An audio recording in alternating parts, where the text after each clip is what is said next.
Hello, and welcome to Ray's Music Reviews, a podcast where we talk about various genres and eras of music. Today we are doing a bit more of a modern album, Frank Oceans, Channel Orange. You saw it in the title, you see it on the thumbnail. Should I give you a little bit of a backstory to this album? Yes. Or just at least like who Frank is? Get out of my dreams. Get into my car. So basically, there was this rap group called Odd Future. I'm gonna ignore that. There was this rap group called Odd Future. It was the Donut OF logo you've seen a lot. I used to have a golf hat. That's really cool. I lost it in college. You'll probably know at least one of the three people I'm about to mention: Frank Ocean, Earl Sweatshirt, and Tyler the Creator. If you know a lot about modern music, you're gonna know at least a little about those guys. Funny part is, Tyler the Creator, who's arguably the most popular, is the one that sucked on Arrival. He got way better. Dude, crazy, and there was so much filler. He was built off shock factor, but Frank Ocean never really had that period where he kind of sucked. No, Frank Ocean's been phenomenal since before this album dropped. Even Nostalgia Ultra is phenomenal. Yeah. Also, since I mentioned Odd Future, they didn't really work that great as a group. As a group, they were way underwhelming. It was definitely obvious that it was Tyler and Earl Sweatshirt, and then Frank Ocean was kind of already doing his own thing. So it was really obvious that it was those three guys were easily better than the other guys. And then they went off and did their own thing. Earl Sweatshirt did some rap songs, and I Don't Like Crap, I Don't Go Outside. Frank Ocean did this and Blonde, which is also great. Tyler's been on a whole journey with his stuff. But crazy. Dang, Igor and Flower Boy are top tier. Igor and Flower Boy are great modern day albums. Let's get into this. Since I told you the backstory, let's get into this. Should I get into the questions? Yes. How did you guys feel about the opener? We are going to count Start and Thinking About You.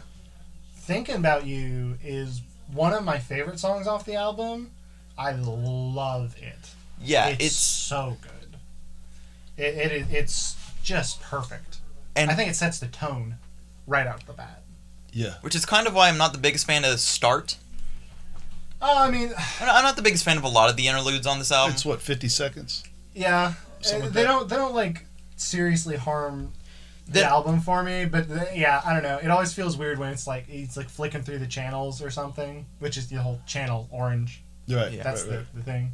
It's alright. He found Channel Orange. Yes. Right. One of the I will pay a special shout out to one of the interludes that I did like, which was White with John Mayer, because Frank Ocean did use John Mayer the way John Mayer should use John Mayer, in which case John Mayer should shut up and play his guitar. Wow. He's talented. His body's a wonderland. Is that the one song you know? But how'd you feel about the closer, which is Forrest Gump End? Yeah, Forrest Gump to End. I've gone back and forth on this one, because it's kind of weird to have a song that's just about the movie Forrest Gump. Right. Although the vibe of it does fit the album very well. Right. What he's talking about in it and the feelings he's expressing in it are the same as a lot of the rest of the album, but it is still slightly odd to have it just be the plot of Forrest Gump. Correct. I get it. It can be super creative, though, right? Yeah, it's a bold choice. Artistic statement. Yes. But I like these two songs. Dad, how did you feel about it? I liked Forrest Gump, and like you said, the first track on the record is it lets you know kind of what you're getting into. You're dealing with a very easy listen. Yeah, and it's smooth. It's smooth, and yet it's thought provoking as well. He's going through relationship troubles, and he's straight up lying. Yeah. The theme of deceit throughout the song is prevalent. Right. Absolutely. You know, Absolutely. I got a fighter jet that I don't get to fly it, though I'm lying. Like, Yeah. you know, I got a beach house in Idaho. Like, I love that. Yeah, absolutely. Absolutely. Beach is a theme. Yes. Yes, it is. Swim Good's not on this album, but maybe it should be. Favorite and least favorite track. I will go first. My favorites off of here were Pyramids, Crack Rock, Pink Matter, and Thinking About You. Those were probably mine. My least favorite tracks on here were probably the interludes. That's fair. Except White is an exception. But a lot of them do seem kind of unneeded to the album. I feel like it's fat that could have been cut up, even if it is a little bit of fat. Yeah, no, I get you on that. I think my favorites, I'd have to pick Pyramids because, good lords, is Pyramids just phenomenal. Like a phenomenal 9-minute listen or whatever it is. It is sweeping. It's like multi-layered, multi-part. It's great. And I do really like the song Pilot Jones and Bad Religion. Yeah. Those two songs, in addition to Pyramids, are probably my 3 favorite. Because Pilot Jones, to me, it just gets stuck in my head all the time. The story that it tells is so good. And Bad Religion is just so beautiful.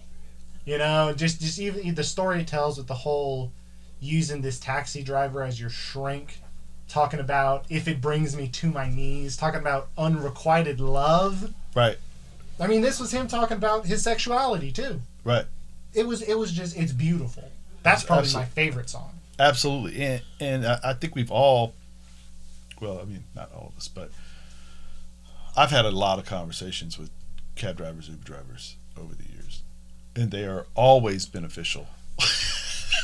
They really are. I don't understand. I don't understand why.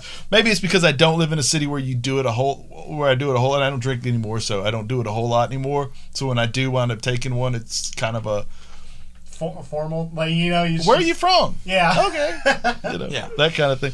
But I really like Sweet Life. Yeah. I really like Sweet Life. I really like Bad Religion, like you're talking about, and Pink Matter. I mean, obviously, I'm a mark for Andre anytime I can get him. So. Oh, dude, his verse. Yeah, he's like literally one of the goats. Yeah. Dude, he always brings just straight flames to Frank Ocean stuff. Like that solo reprise. Oh, yeah. Dude. You went too many words. Andre just always brings flames. You're right. Yeah. Doesn't matter what you put him on, who you put him with. Especially when he shows up. He handles his business, yeah. He picks when he shows up. Right. Right. You know what's great, too, is how online now, Andre has kind of become like a unicorn or Bigfoot sighting. If people see him, they take a picture, and you know, because he's never working anymore. And when you do see him, it's like, oh, I saw Andre in a coffee shop with a saxophone around his neck and a picture of himself on his shirt. You know what I mean? But he doesn't look like himself because it's a young picture of himself, and then he's got the gray hair and the gray beard, and he's got a saxophone. And you could just see where he might have put his hat on the ground and got a couple of bucks for It's like, coffee. man, what's going on with that guy? Yeah, just awesome. Go ahead, Reb. Sorry. How did you feel? All right, this is basically 2 questions in one. How did you feel about Frank Ocean's voice and lyrics?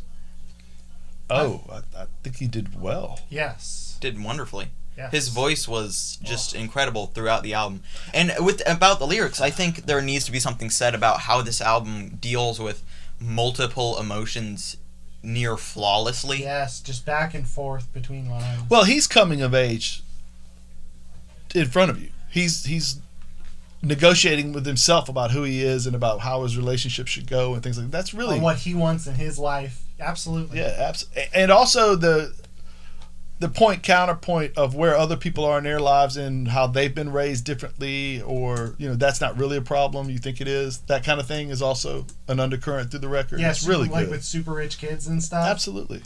Or also Sweet Life too. You know what I mean? Yeah. Should we get to the final question, or do you have anything else to say? No, I just think that front to back, this album is just a great listen. Every song bounces back and forth. Super solid R&B. Feel right in my soul. Would you Super consider solid this? R&B. Would you consider this R&B? Yes. It's a lot more of a new variation of it. Yeah. Yeah. I don't know if there's like a subgenre that it might fit into, but the greater genre of R&B, yes. Okay, were you gonna say something? With this record, for me, I listened to it like 3 times in a row. Yeah, it's so easy. But it didn't. No, the first 3 times I listened to it, and it didn't blow me away. I took 2 days off. I put it in, and I got it. Yes. You know what I mean? And then once I got it, I appreciated it. You know what I mean? But it just, it's funny how records hit you differently, and I think that's not a knock on the modern way we intake music, but now there's just so much coming at you every week, and it's all right there at your fingertips. Like, you don't buy something and then turn right around and say, well, I got to listen to it 3 or 4 times because if I think it sucks, I spent money on it, right? And so I think sometimes we miss if it doesn't slap you right out the chute, maybe you don't get it. And that's so sad because sometimes with music, you have to earn what you get out of it. And that requires effort and requires listening and stepping away and coming back to it.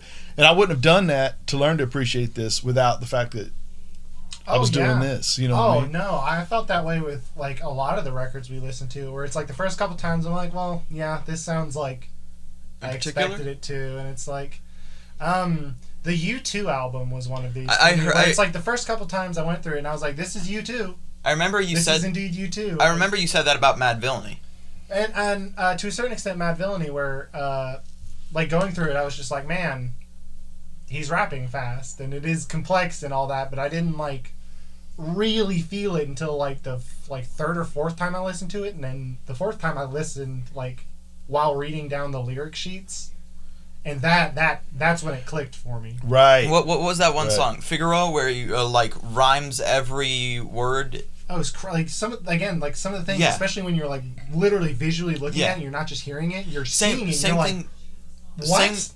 Same it goes from being like fast and to like you can see the technique. Mm-hmm. Same thing with lyrics on this album. Absolutely. You know, what would you guys rate this out of 10? It makes a Majin Buu reference, so 10 out of 10. I'll go. No, I'm not. I'd probably give it an 8 out of 10. I'd give it an 8 too. And I get that might seem a little harsh, just because the only things I weren't that crazy about were the interludes, but I still. I heaped a lot of praise on it, but if I have any criticism for it, is that sometimes I feel like it bounces back and forth too much to other subjects, if that makes sense. Yeah. Like, compared to something even like Blonde, like I feel it just, like, doesn't have quite as tight of a central theme and message as some other things I've heard. Yeah. Blonde's pretty dang good. Blonde's pretty dang good. Yeah. Dude. Yeah. I would give it a 7, and that's I'm not trying to beat it up. I really liked it. I really enjoyed it. I just 7 is still a phenomenal score. You know what I mean? Right. Well, to me, here's the thing. I don't know if this is like stupid or what, but go for it. To me, if something's an 8, then no matter what mood I'm in, I should be able to put it on, and I'll be in the mood of that record. That's fair. If it doesn't do that, if I have to be in the mood for it, it can't be an 8, 9, 10. And this is great. That's fair. Yeah. This is great, but I'd have to be in the mood to listen to it. And instead of, oh, somebody put that on, I'm really depressed, but now I'm bopping. Or, oh, somebody put that on, I'm really bopping, but now I'm introspective. You know what I mean? It has to. The album has to take me instead of me taking the album. Does that make sense? No, yeah. That makes total sense. Okay. Yeah. Next, we will be doing the modern day classic, almost completely agreed upon as a modern day classic. One of, if not the biggest, this album gave a rapper, one of, if not the biggest second wind in hip hop history. My Beautiful Dark Twisted Fantasy. Launched a presidential campaign. That was a little later on. That was. You could make an argument for that. But Nicki Minaj's best work. Dude, totally. Not. Like, Yeah. we listened to this actually last weekend, and it is incredible. Incredible. Especially like one of Rick Ross's best verses. Oh yeah. One of like everything. This is where everything from Kanye kind of flows together Yes. and starts working. Like a song like Hell of a Life that could be on Yeezus, but it's also better than every song on Yeezus. I think My Beautiful Dark Twisted Fantasy is Kanye's overall best. Magnum opus. It's probably his objectively best album. Yeah, I mean there are certain aspects on some of his other albums that I like more, but I feel on average the stuff on MBDTF. Don't call it that. I like MBDTF. That's what we call it. It's slightly faster than saying My Beautiful Dark Twisted Fantasy. MBDT. You gotta remember it though, which is kind of the trouble. It's hard to sound cool when you forget. One of MBDT. which is really weird because this is one of the most memorable albums in recent history. It's true. I'm excited to listen to it for the 700th time. Nice. What have we been listening to? Miles Davis. Yeah. Went to the Phenomenal Jazz. Revolver Records on 12th Avenue in Pensacola, Florida yesterday. Actually, I know this guy that wrote an article about that on All Everything Entertainment, who we have partnered up with and who His name you is can Kevin find us Perkins. on SoundCloud. He's a fantastic young writer. Young, meaning old writer. But yes, we went in there on record on Black Friday and scored. What all did we score there, Ray? We scored Miles Davis, Kinda Blue, jazz classic. Black Sabbath, Paranoid, arguably the greatest metal record ever made. Not record, album. record. The Beatles. Speaking of the Beatles, we did get the Bee Gees We did. Sgt. Pepper's Peter Frampton thing. It was $8. Oh, dude, you have to. It's sold. It's worth its weight in. It was Sold. $8. It might have costed a little. If I too never much. play it, it's sold just for sitting there, and people can go, "What is that?" And I go, open it up, look at that. Who is that? It's a conversation. That's not starter. Paul McCartney. You're right. It's Peter Frampton, which makes it better. It's the Bee Gees. Okay. I will tell you this: if you open the gatefold, the inside is just the Bee Gees in Sgt. Pepper's gear. On one side is Andy Gibb. I swear it's Andy Gibb, but I might be wrong. But I think it is. But anyway, when you Alice have the Bee Cooper- Gees and you have Peter Frampton, that's a lot of flowing locks. Alice Cooper does a version of Because. That's all you need to know. Right. What else did we get? I think that we got Bob Marley's Legend. No, King Gizzard and the Lizard Wizard put out a new album. cool. They did. I haven't listened to all of it, but it is. Dude, you almost got it last week for your birthday, but you said you didn't have a turntable. Yeah, I don't have a turntable. No, that was a live album that we almost got for him. So you didn't almost get it last week. Okay. That's cool too because I don't have a turntable. Yeah. It doesn't matter either way. No, I don't know exactly what to. They kind of shift genres all over the place between their different stuff. Oh yeah. I don't know what exactly to classify this genre as. I liked it, although I haven't listened to the whole album yet. Should I name off? I did end up listening to a lot of classics, mostly because I was already listening. I was in type of mood this week. It was just a very laid back week. Yes. I will. Okay, starting off with Nas's Illmatic. Excellent choice. Yeah, I mean it. What else can I say? Really, it's kind of arguably the greatest debut album, if not arguably the greatest album in hip hop. It's the best Nas album. It's not close either. I get that, but it's not really fair. Yeah. No, if you have never listened to Illmatic, it is phenomenal. Oh yeah. Every line, some of the most iconic bars in hip hop. Blessings of Adolescence left my body. Y'all are killing me. It's awesome. Also listen to Outkast, AT Aliens. Excellent. Of course, a classic. Kind of the album that made everyone aware that Outkast could be more than just a great Southern hip hop group. Absolutely. And then I listened to Outkast's Aquemini. This is more than a great Southern hip hop group. I love just the thick, velvety instrumentals. Everything. It's accompanied by a live band, which is great. I will say this: the horns on Spotty Dopalicious might be my favorite instrumental ever. Just straight up. What were you gonna add anything? What? I listened to some of the Doom 2016 soundtrack. Ah, I wasn't, because I got Doom Eternal, and I wasn't as blown away by the soundtrack as I wanted to be. I basically wanted him to take a chainsaw and hook it up to a synthesizer. okay. And I feel like I didn't quite. I remember there were some like weird issues between Mick Gordon, who did the music for Doom 2016, and like him doing the music for Eternal ended up being like a weird situation. I don't remember exactly what it was, but for me, it wasn't quite there for me. Nothing in Doom Eternal soundtrack was as good as like BFG Division from the original Doom 2016. Like that song rules. I'm ready to like conquer planets to that song. It's so good. Dang. Okay, another album that I listened to, and this might sound weird, and it's quite a random album. Linkin Park's Meteora. Now, It's not random when you think about what Hybrid Theory did this week. Yes, you're right. Check our wrestling podcast. Boom. That's cross branding. Go ahead, brother. oh no, I'm just gonna let that joke sit there, All right. and I'm just gonna let you. Okay, then I gotta ponder on. amend something. real quick. Anyways, Go You ahead. gotta let it breathe like a radio. Anyways, match. I feel. Anyways, I think this is a super solid metal record, which is weird because everyone likes to make fun of Linkin Park. At least at some point, everyone Whoa. was.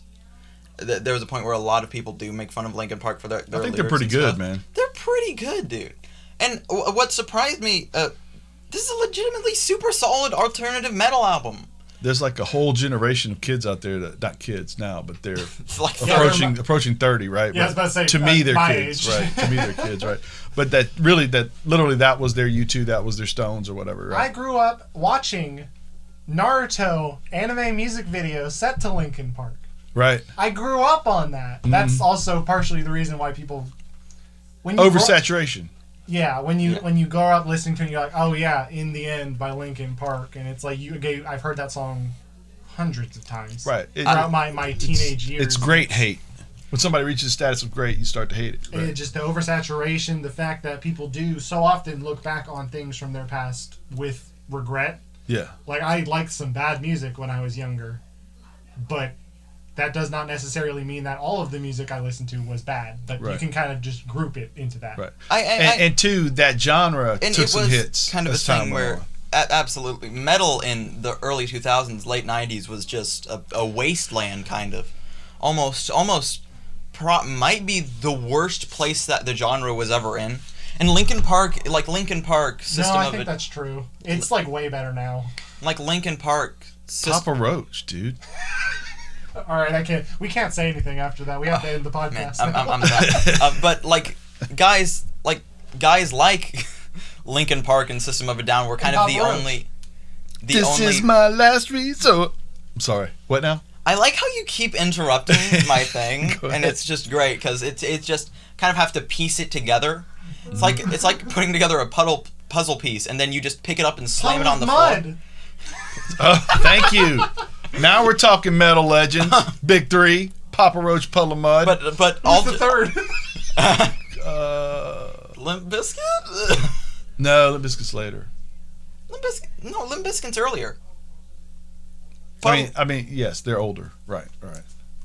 Yeah, but anyways, this is a legitimately solid metal record. I feel like it does actually advance on a lot of points in Hybrid Theory, and something that surprised me the most was there was some genuine maturity in a lot of the lyrics. A lot of the songs, like even as much as people memed it to death, Numb, or even probably my favorite Linkin Park song, Breaking the Habit. That kid can sing, man. Dude, that guy, Chester Chester's. he was a talented kid. like, changed screaming in metal. Mm-hmm. Like, when he showed up, I love how he kind of